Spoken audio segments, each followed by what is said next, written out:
Hi friends, ನಮಸ್ತೆ ಎಲ್ರಿಗೂ. ನಾನು ಶೋಭಾ. ಚಿಕನ್ ಬಿರಿಯಾನಿ ಅಂದರೆ ಒಬ್ಬೊಬ್ಬರು ಒಂದೊಂದು ವಿಧಾನದಲ್ಲಿ ಚಿಕನ್ ಬಿರಿಯಾನಿ ಮಾಡ್ತಾರೆ. ಇಲ್ಲಿ ನಾನು ಮಾಡುವಂತಹ ಒಂದು ವಿಧಾನದಲ್ಲಿ ನಿಮಗೆ ತೋರಿಸ್ತಾ ಇದ್ದೀನಿ. ತುಂಬ ರುಚಿಯಾಗಿರುತ್ತೆ, ತುಂಬ ಸಿಂಪಲ್ ಆಗು ಕೂಡ ಇರುತ್ತೆ. ಖಂಡಿತವಾಗ್ಲೂ ಈ ವಿಧಾನದಲ್ಲಿ ನೀವು ಒಂದ್ಸಲ ಟ್ರೈ ಮಾಡಿ. ಬನ್ನಿ ಮಾಡೋ ವಿಧಾನ ನೋಡೋಣ.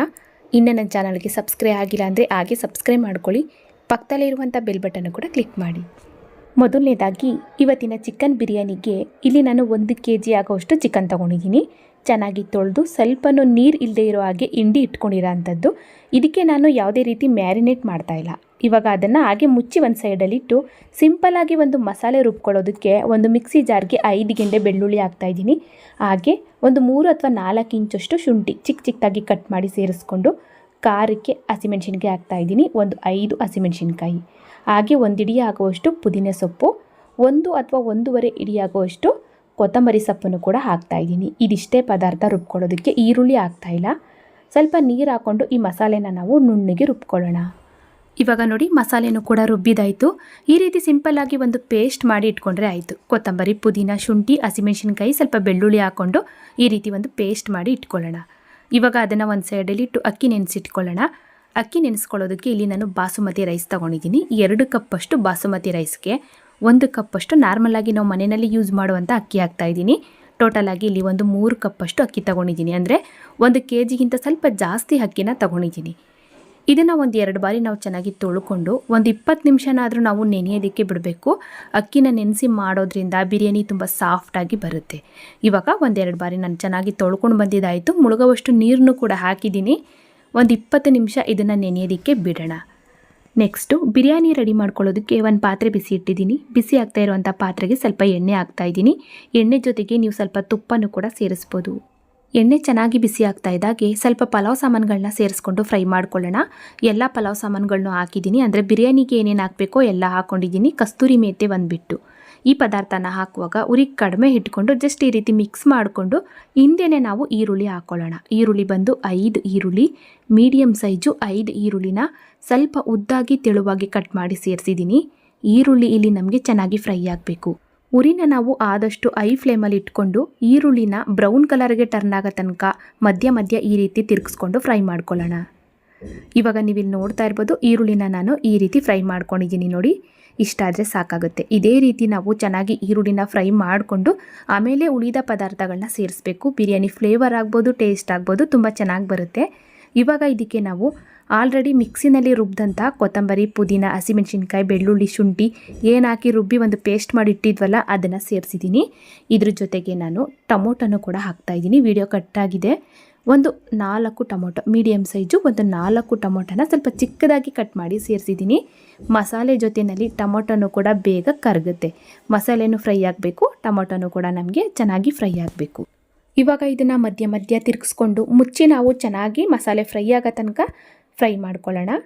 ಇವಾಗ ನೋಡಿ, ನಾನು ಕೂಡ ಒಂದು 5 ನಿಮಿಷ ಚೆನ್ನಾಗಿ ಮಸಾಲೆನ ಫ್ರೈ ಮಾಡ್ಕೊಂಡಿದ್ದೀನಿ. ಎಣ್ಣೆ ಬಿಟ್ಟು ಮಸಾಲೆ ಚೆನ್ನಾಗಿ ಫ್ರೈ ಆಗಿದೆ. ಟೊಮೊಟೊನೂ ಕೂಡ ಚೆನ್ನಾಗಿ ಸಾಫ್ಟ್ ಆಗಿದೆ. ಇದೇ ರೀತಿ ನಾವು ಚೆನ್ನಾಗಿ ಫ್ರೈ ಮಾಡ್ಕೋಬೇಕು. ಆಮೇಲೆ ನಾವು ಉಳಿದ ಪದಾರ್ಥಗಳನ್ನ ಸೇರಿಸ್ಕೊಳ್ಳೋಣ. ಇವಾಗ ನೆಕ್ಸ್ಟ್ ಚಿಲ್ಲಿ ಪೌಡ್ರ್ ಹಾಕ್ತಾಯಿದ್ದೀನಿ. 1.5 ಸ್ಪೂನಷ್ಟು ಚಿಲ್ಲಿ ಪೌಡ್ರನ್ನ ಹಾಕ್ತಾಯಿದ್ದೀನಿ. ಖಾರಕ್ಕೆ ನೋಡ್ಕೊಂಡು ಸೇರಿಸ್ಕೊಳ್ಳಿ, ಯಾಕೆಂದರೆ ಹಸಿಮೆಣ್ಸಿನ್ಕಾಯಿನೂ ನಾವು ರುಬ್ಬಿರ್ತೀವಿ. 1.5 ಸ್ಪೂನಷ್ಟು ಚಿಲ್ಲಿ ಪೌಡ್ರು, 1.5 ಸ್ಪೂನಷ್ಟು ಧನಿಯಾ ಪೌಡ್ರು, 1 ಸ್ಪೂನಷ್ಟು ಚಿಕನ್ ಮಸಾಲಾನ ಹಾಕ್ಕೊಂಡು ಒಂದು 2 ಚಿಟಿಕೆ ಆಗುವಷ್ಟು ಅಡುಗೆ ಅರಿಶಿನ ಪುಡಿನೂ ಕೂಡ ಹಾಕಿದ್ದೀನಿ. ಇದಿಷ್ಟೇ ಮಸಾಲೆ. ನಾನು ಯಾವುದೇ ರೀತಿ ಬಿರಿಯಾನಿ ಮಸಾಲೆನ ಹಾಕ್ತಾಯಿಲ್ಲ. ಚೆನ್ನಾಗಿ ಎಣ್ಣೆ ಬಿಡೋಗಂಟ ಫ್ರೈ ಮಾಡಿಕೊಂಡು ಇದಕ್ಕೆ ನಾನು ಒಂದು 4 ಸ್ಪೂನಷ್ಟು ಮೊಸರನ್ನು ಕೂಡ ಹಾಕಿದ್ದೀನಿ. ಒಂದು 4 ಸ್ಪೂನಷ್ಟು ಮೊಸರು ಹಾಕ್ಕೊಂಡು ಇದನ್ನು ನಾವು ಎಣ್ಣೆ ಬಿಡೋ ತನಕ ಫ್ರೈ ಮಾಡ್ಕೋಬೇಕು. ಮೊಸರಲ್ಲಿ ಕಂಪ್ಲೀಟಾಗಿ ಹಸಿ ಸ್ಮೆಲ್ ಕಡಿಮೆ ಆಗಬೇಕು. ಇವಾಗ ನೀವು ನೋಡ್ತಾ ಇರ್ಬೋದು, ಎಣ್ಣೆ ಬಿಟ್ಟು ಮಸಾಲೆ ಚೆನ್ನಾಗಿ ಫ್ರೈ ಆದಮೇಲೆ ಆಲ್ರೆಡಿ ನಾವು ತೊಳೆದು ಇಟ್ಕೊಂಡಂಥ ಈ ಚಿಕನ್ನ ಸೇರಿಸ್ಕೊಳ್ಳೋಣ.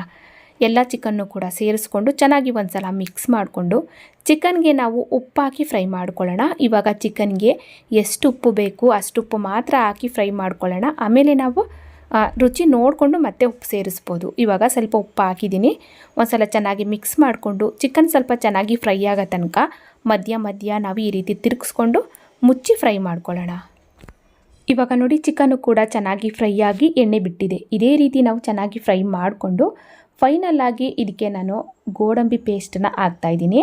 ಒಂದು ಸ್ವಲ್ಪ ಗೋಡಂಬಿ ಅಂದರೆ ಒಂದು 15-20 ಪೀಸ್ ಗೋಡಂಬಿನ 1 ಅವರ್ ಮುಂಚೆ ನೀರಲ್ಲಿ ಹಾಕಿ ನೆನೆಸಿಟ್ಟಿದ್ದೆ. ಆ ಗೋಡಂಬಿ ಪೀಸನ್ನು ಹಾಕಿದ್ದೀನಿ. ಒಂದು ಚಿಕ್ಕ ಮಿಕ್ಸಿ ಜಾರ್ಗೆ ಹಾಕಿ ರುಬ್ಕೊಂಡು ಎಲ್ಲ ಮಸಾಲೆನೂ ಚೆನ್ನಾಗಿ ಫ್ರೈ ಆದಮೇಲೆ ನಾವು ಲಾಸ್ಟಲ್ಲಿ ಈ ಗೋಡಂಬಿ ಪೇಸ್ಟನ್ನು ಹಾಕಬೇಕಾಗತ್ತೆ. ಮೊದಲೇ ಸೇರಿಸಬಾರ್ದು. ಮೊದಲೇ ಸೇರಿಸೋದ್ರಿಂದ ಟೇಸ್ಟ್ ಕಡಿಮೆ ಆಗುತ್ತೆ. ಗೋಡಂಬಿ ಪೇಸ್ಟನ್ನ ಹಾಕೋದ್ರಿಂದ ಬಿರಿಯಾನಿ ಟೇಸ್ಟು ತುಂಬ ಚೆನ್ನಾಗಿ ಬರುತ್ತೆ. ಗೋಡಂಬಿ ಪೇಸ್ಟ್ ಹಾಕಿಲ್ಲ ಅಂದರೆ ನೀವು 1 ಕಪ್ ಅಷ್ಟು ತೆಂಗಿನಕಾಯಿ ಹಾಲನ್ನ ತೆಗೆದು ಹಾಕ್ಕೊಳ್ಳಿ. ಅದು ಕೂಡ ತುಂಬ ರುಚಿಯಾಗಿರುತ್ತೆ. ತೆಂಗಿನಕಾಯಿ ಹಾಲನ್ನ ಹಾಕಿ ನಾನು ಆಲ್ರೆಡಿ ಒಂದು ಬಿರಿಯಾನಿ ಮಾಡಿ ತೋರಿಸಿದ್ದೀನಿ. ಇಷ್ಟ ಇದ್ದರೆ ಆ ವಿಡಿಯೋನು ಕೂಡ ನೀವು ನೋಡ್ಬೋದು. ಇವಾಗ ನೀರು ಸೇರಿಸ್ಕೊಳ್ಳೋಣ. ನೀರು ಬಂದು 2 ಕಪ್ ಬಾಸುಮತಿ ರೈಸ್ಗೆ 3 ಕಪ್ ನೀರು ಹಾಕ್ತಾಯಿದ್ದೀನಿ.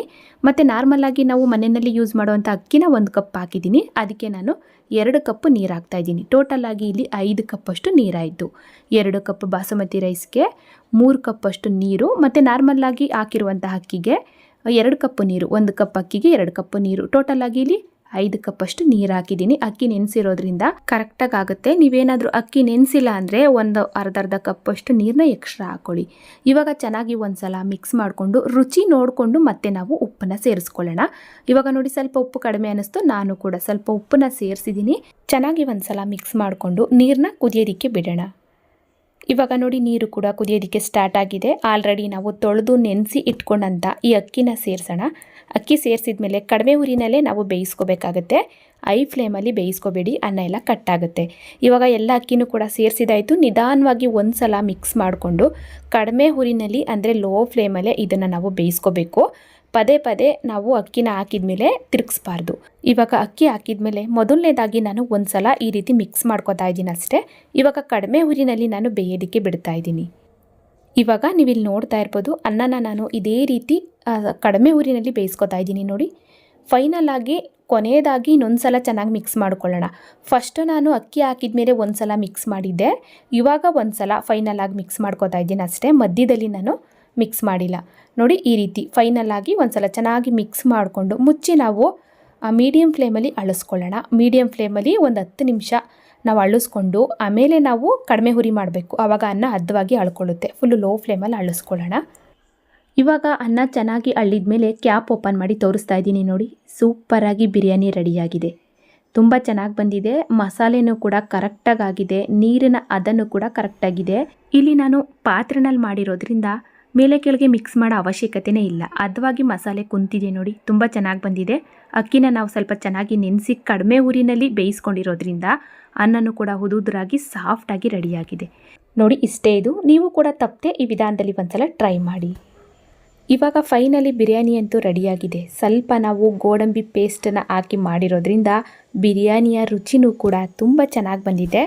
ಇದ್ರ ಜೊತೆಗೆ ನೀವು ಸಿಂಪಲ್ಲಾಗಿ ಒಂದು ಮೊಸರು ಗೊಜ್ಜು ಅಥವಾ ಚಿಕನ್ ಫ್ರೈ ಇದ್ದರೆ ತುಂಬ ಚೆನ್ನಾಗಿರುತ್ತೆ. ಖಂಡಿತವಾಗ್ಲೂ ಈ ವಿಧಾನದಲ್ಲಿ ಒಂದ್ಸಲಿ ಟ್ರೈ ಮಾಡಿ. ನೋಡಿದ್ರಲ್ಲ ಫ್ರೆಂಡ್ಸ್, ಇವತ್ತಿನ ಈ ರೆಸಿಪಿ ನಿಮಗೆಲ್ಲ ಇಷ್ಟ ಆಯಿತು ಅನ್ಕೋತೀನಿ. ಇಷ್ಟ ಆದರೆ ಈ ವಿಡಿಯೋಗೊಂದು ಲೈಕ್, ಶೇರ್, ಕಮೆಂಟ್ ಮಾಡೋದನ್ನು ಮರಿಬೇಡಿ.